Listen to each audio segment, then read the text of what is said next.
I wasn't supposed to be back home this summer. Originally, I planned to stay near campus, sublet a cheap place, take on some hours at the tutoring center, and maybe even get ahead on my thesis. But when things fell through last minute, I ended up driving 2 hours back to my childhood neighborhood with half my clothes shoved into a gym bag and no real plan. My parents were in Portugal for the month.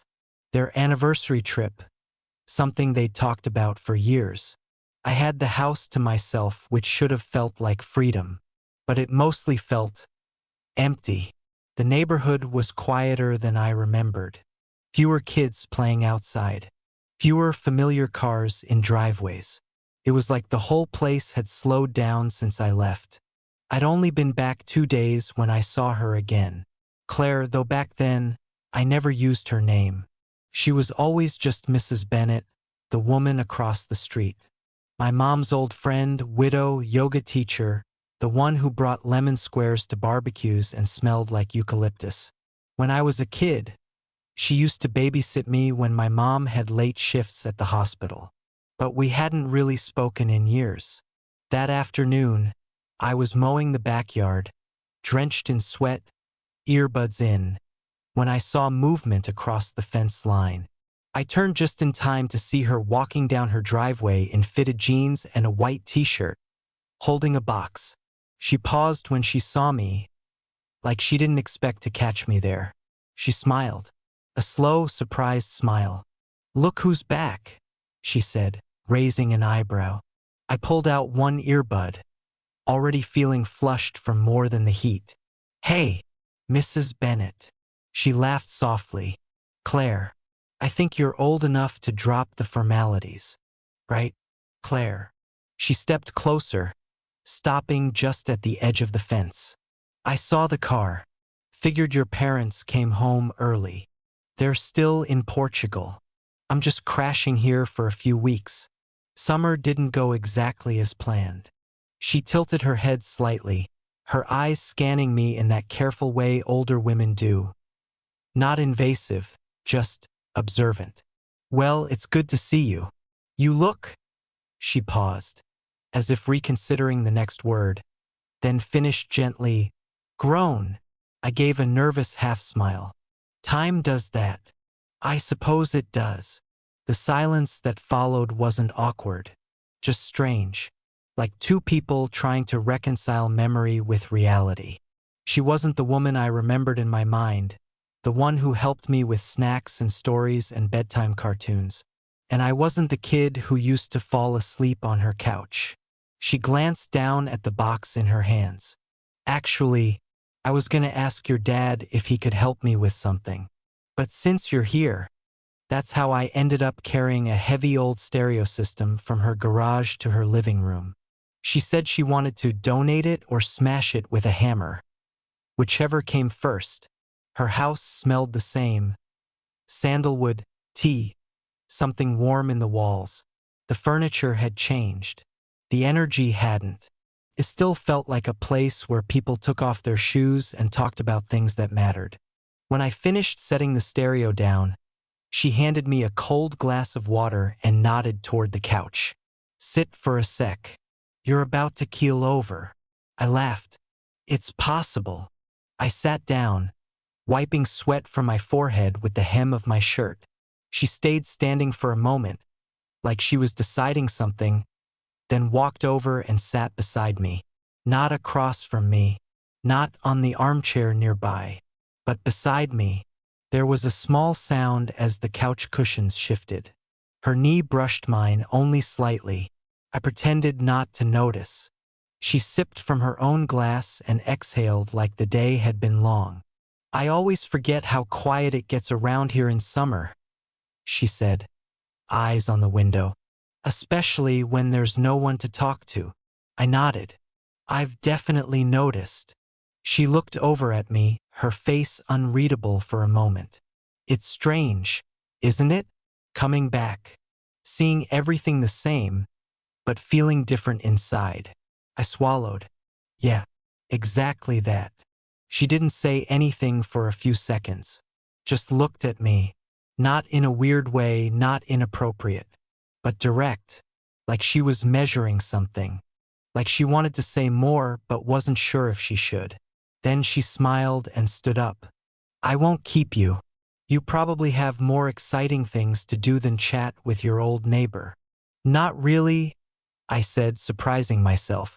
She turned back at the doorway, that same small smile on her lips. Well, in that case, come by tomorrow evening if you want. I'll make iced tea. You can tell me more about this not-so-exciting summer. I hesitated, then nodded. Sure. As I walked back to my house, the sun starting to dip behind the trees, I couldn't stop thinking about the way she'd looked at me. Not like a kid, not like a stranger, like someone she hadn't quite figured out yet, but wanted to. I didn't plan on going over that evening. All day I told myself I wouldn't. I figured it was just a casual offer, neighborly politeness, nothing more. But by the time the sun started dipping below the rooftops, the idea of sitting alone in the quiet house again, scrolling through the same apps, watching the same background noise, it didn't feel appealing. So I grabbed a t-shirt that wasn't completely wrinkled, combed my hair like it mattered, and walked across the street with a small knot in my stomach.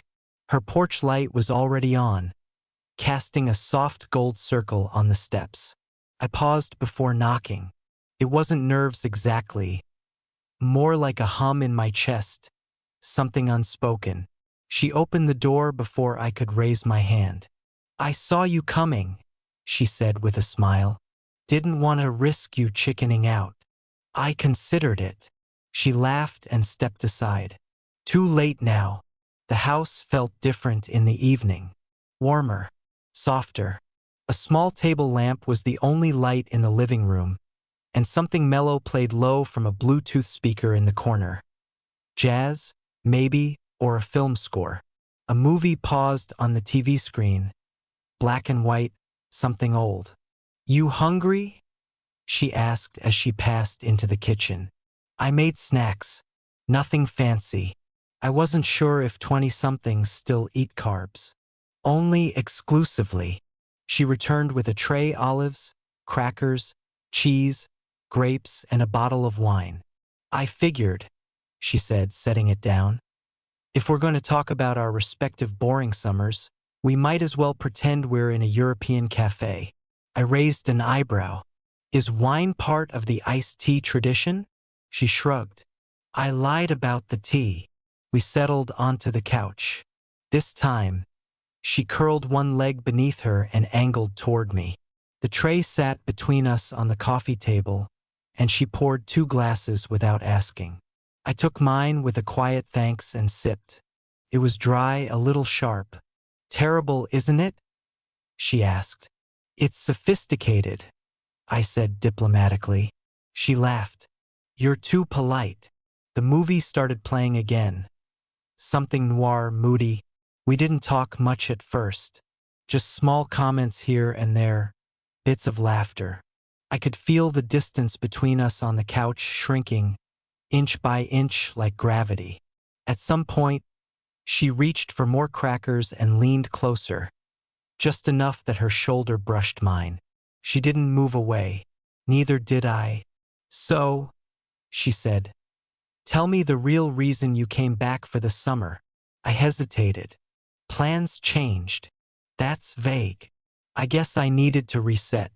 Get away from all the noise. She nodded slowly, turning the wine glass in her hand. I get that. Her voice had shifted. Lower. Closer. When my ex moved out, the first night I was alone in this house, I turned on every light and slept on the couch with the TV on. She smiled faintly. Now I prefer the silence. But back then, it felt like being abandoned. I looked at her. Her expression was calm, but there was something underneath. Not sadness exactly, but something softer. Exposed. I'm sorry, I said quietly. She met my eyes. Don't be. It's just life. There was a long pause, the kind that doesn't need to be filled. She sipped her wine. You always were the quiet one. You say that like it's a bad thing. No, she said, setting the glass down. I like quiet. The music had stopped by then, or maybe I just stopped hearing it. The movie played on, forgotten. The tray of snacks sat untouched now. She shifted again, subtly, like she was adjusting her leg or getting more comfortable, but when she settled, she was just a little bit closer. Close enough that I could feel the warmth of her skin through the space between us. Then she said it, soft, offhand, almost playful. You won't tell your mom, right? I blinked. Tell her what? She looked straight ahead at the screen, eyes calm. That I'm corrupting her son with terrible wine and old movies. I let out a shaky breath of a laugh. I think she'd be more concerned about the cheese plate. Her lips curled. Fair point. But something in her tone lingered. She didn't move away. The light from the TV flickered across her face, shadows catching the curve of her cheekbone, the corner of her mouth. She glanced at me, just once, and held the look half a second longer than casual. Then she reached for a grape, slowly, deliberately, and brought it to her lips. Her fingers brushed mine on the way back. I didn't move. Neither did she. A silence stretched between us like a held breath. Then she said, almost inaudibly, "You've changed." I swallowed. So have you. Another pause. Heavier now. She set her glass down and leaned back, her body angled toward mine, not touching, but close. Very close. I always wondered what you'd grow up to be like, she said. And now, her voice dropped just slightly. Now I'm wondering what happens next. My heart was pounding. I turned slightly toward her. Not enough to make it obvious, but enough to say, I'm listening. She looked at me. I steady. No smile now. Just a question she wasn't asking aloud. I didn't answer it. Not yet. But I didn't move away either. And when she settled deeper into the couch, her thigh against mine, her fingers grazing the cushion between us, I let it happen. Because part of me didn't want to stop it. I don't remember how long we sat like that. Bodies angled just enough to notice, knees nearly touching, eyes darting to each other during every pause in conversation. But I do remember the moment it changed. The movie ended, or maybe we let it run in silence until the credits faded.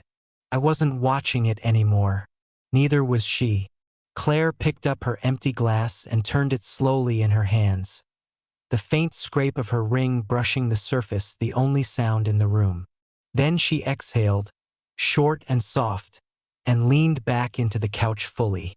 Her arm touched mine. No pretense. No accidental shift. Just touch. You've gone so quiet again, she said, not looking at me. I never know if that means you're thinking too much or not at all.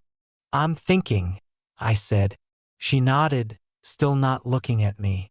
About what? About this. That made her glance sideways. Her eyes were clear but careful. Not teasing, not guarded either. Just present. You make it sound like something's happening, she said quietly. Isn't it? She didn't answer. She didn't need to. Instead, she reached out and took my empty glass from my hand, setting both hers and mine on the coffee table. Then she folded her legs beneath her, turned to face me fully, close now, fully close, and said, You feel it too, don't you? I didn't lie. I do. Her breath caught, not loudly, but enough that I noticed. Then her voice came out softer than ever. I shouldn't be doing this. I didn't ask what this was. We both knew. You haven't done anything, I said. Not yet. Her hand was resting on the couch between us, fingers curled loosely against the cushion. Mine was inches away. I stared at the space between them, the almost like it was a living thing. Then, slowly, she shifted her pinky until it touched mine. It was so small, so subtle, but it felt seismic. Claire, I said. not sure where I was going with it. Maybe I was going to stop this. Maybe I was going to invite it. But she didn't let me finish. She leaned in, not fast, not dramatic, just close enough that I could feel the warmth of her breath, the faint scent of wine on it. Her eyes flicked to my mouth, then back up, and held there. I don't want to pretend this isn't happening, she whispered. I didn't either. I leaned in the rest of the way. The kiss was slow, not hesitant, intentional. Like both of us knew there was a line being crossed and neither of us wanted to rush over it. Her lips were soft, steady. She made a small sound in the back of her throat, half reluctant, half relieved, and her hand found my jaw, fingers light against my skin. We stayed like that for a while. When she pulled back, she didn't look away. Her forehead rested gently against mine. Her breath was uneven, and her voice almost broke when she spoke. This is crazy. I nodded. Yeah, I should stop. I didn't move. Neither did she. Then she smiled. Not a big smile. Just one of those small, helpless ones that happens when you've already made a decision your mind hasn't caught up to yet. And then she kissed me again. This time it wasn't slow. This time it had the weight of something unsaid, something stored for too long. Her hand moved to the back of my neck, pulling me closer. I let her. I kissed her like I'd been waiting for it without knowing. Her body curved into mine and I felt her exhale against my mouth, like she'd been holding her breath for years. When we stopped, it was because she had to, not because she wanted to. She pulled away just enough to look at me. Her face was flushed, her lips parted, her voice quieter than a whisper. I can't believe I just did that. You're not the only one who did something. She swallowed. Do you know how complicated this is? I nodded. Yes. I could ruin so much. You haven't ruined anything. She looked at me for a long time. Then she stood up slowly. For a second I thought it was over, that she was walking away, that this was where the line would be redrawn. But instead, she picked up the empty wine glasses and carried them into the kitchen. I heard water running, a glass clinking in the sink. When she came back, she stood at the edge of the room, arms folded over herself. Her eyes met mine again. You don't have to go yet, she said. It wasn't a seduction. It wasn't a command. It was an invitation. I stood. She didn't move. We walked to the hallway together in silence. She gestured toward the guest room at the end of the hall. There are fresh sheets. I don't mind the couch. You're not sleeping on the couch. Her voice was firmer now, not aggressive, just final. She turned to go into her own room, then stopped. I'll leave the door open, she said. She didn't wait for a response. She disappeared into the room, the door clicking softly but not shutting. Light spilled into the hallway. I stood there for a moment, my heart hammering, unsure if this was real, if any of it was. And then I followed. Not with certainty, not with a plan, just with the truth of what I felt and what I knew had already happened. I didn't sleep much that night, not because of what happened, but because of what it meant. The hours after I stepped into her room didn't feel like a movie. There was no music, no sweeping moment of surrender. It was quiet, slow, a kind of electricity that hummed under the skin, not on top of it. We didn't talk much. She lay there beside me, the sheet loose around her waist, her hair tousled against the pillow. I remember thinking how still she looked. Not asleep, not tense, just suspended, like she was waiting to see if this was real. In the early morning, long before sunlight touched the windows, she stirred. I felt her breath against my shoulder. Then her hand slid over my chest, light as a whisper. I don't know what I'm doing, she said into the dark. I turned my head toward her. Me neither. She didn't ask me to leave. But when the light finally came, soft and pale, creeping through the blinds. She wasn't beside me. I found her in the kitchen, barefoot, hair pulled back, wearing a long t-shirt I hadn't seen before. She moved quietly, pouring coffee like it was just another Tuesday. When she saw me, she smiled. But it was a guarded smile, one with careful edges. "Morning," she said softly. "Morning." She handed me a mug without a word. No touch this time. No accidental brushing of fingers. I took it and we both stood there, side by side, like two people trying to decide which version of reality we'd wake up in. She took a sip, then looked out the window. "You okay?" "Yeah," I said. "You?" She nodded, eyes still on the street outside. "Just thinking. About last night?" Her jaw tensed slightly. "About everything." The silence between us stretched. Not cold, not even uncomfortable. Just full, the way the air feels right before a thunderstorm. "I don't regret it," I said quietly. She turned to me then. Her face was unreadable, but her eyes weren't. "I don't either," she said. "But I'm scared." "Why?" Her voice lowered. "Because I know what this looks like. I know what people would say. I know what your mother would say." I stepped closer just slightly. "She's not here." Claire gave a soft laugh. Not amused, not bitter, just tired. "She doesn't need to be. Her voice is always in my head." She sipped her coffee again, then looked at me, really looked. "You're not a kid anymore," she said, echoing the same words she'd once joked before. "And you're not just my neighbor." We stood there, caught in that truth. Eventually, I stepped back, gave her space.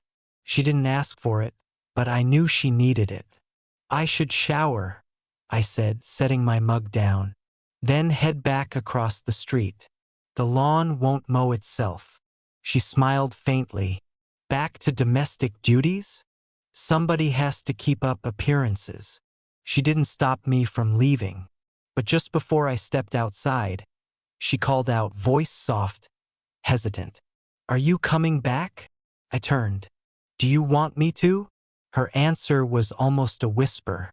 "I think I do." I nodded once and left. The day passed slowly. Everything felt louder. The buzz of the mower, the slam of the screen door, even the birds in the trees. It was like the world hadn't caught up to the shift between us. I didn't text her. She didn't call. But I thought about her every hour. That night, I didn't go over. I told myself it was better that way. Let it breathe. Let her decide. But the next morning, when I stepped onto the porch to grab the paper, I found something tucked inside the screen door.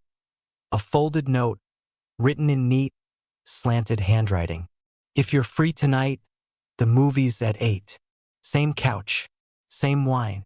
No pressure." I read it twice, then once more. She didn't sign it. She didn't need to. That evening, just before 8, I walked across the street again.